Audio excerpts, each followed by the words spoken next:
Всем большой и теплый привет из Сибири. Вспомнила старый анекдот. Муж.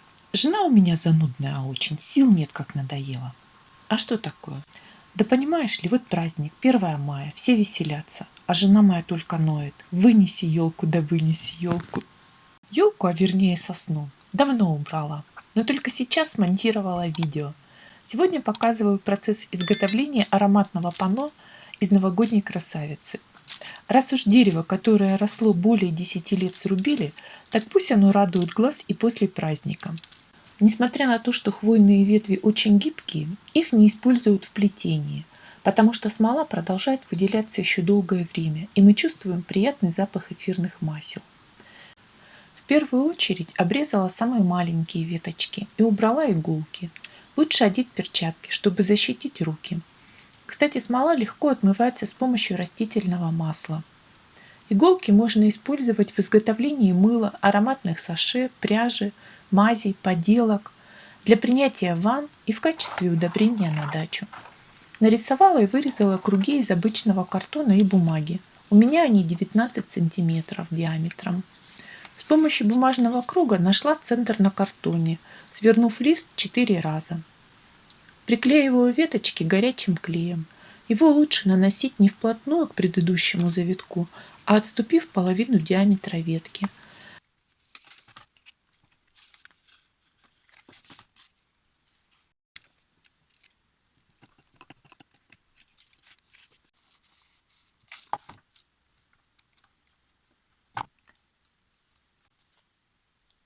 Чтобы картина не пачкала руки, я связала из джута цепочку, приклеила по периметру круга, прикрывая картонный срез, и сделала петельку для подвешивания.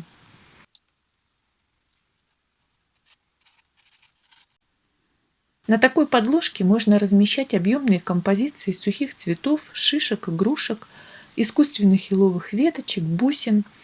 Их можно менять в зависимости от времени года и праздника. Это панно решила украсить розами из мандариновых корок. Острым ножом срезаю непрерывную волнистую полоску. Начинаю резать с самой плотной части мандаринки и постепенно двигаюсь к центру с другой стороны.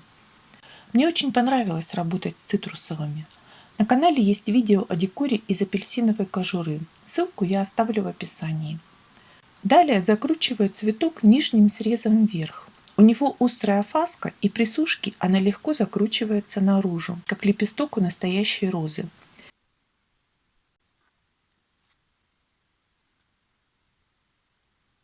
Экспериментируя, у меня получилось несколько вариантов цветочков.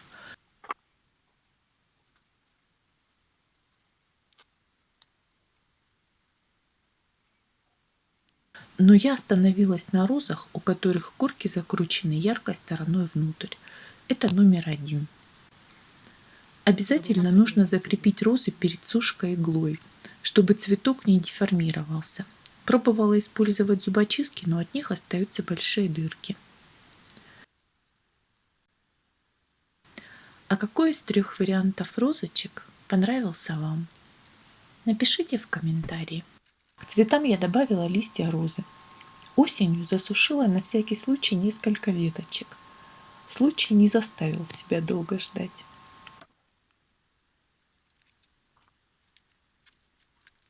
Вот такое панно с тонким ароматом хвои и мандаринов у меня получилось.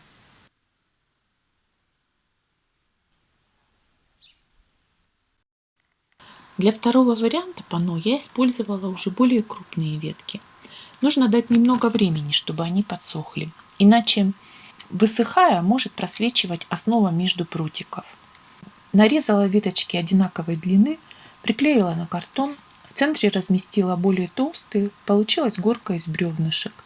Также добавила джутовую цепочку по периметру.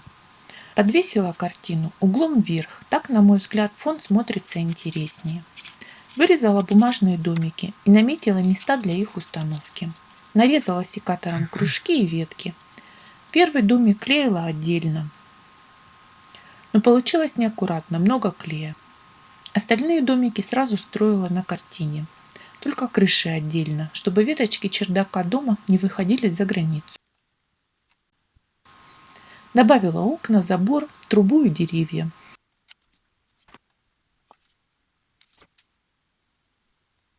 Украсила засушенным листом салата. Он мне напомнил могучую кряжестую сосну.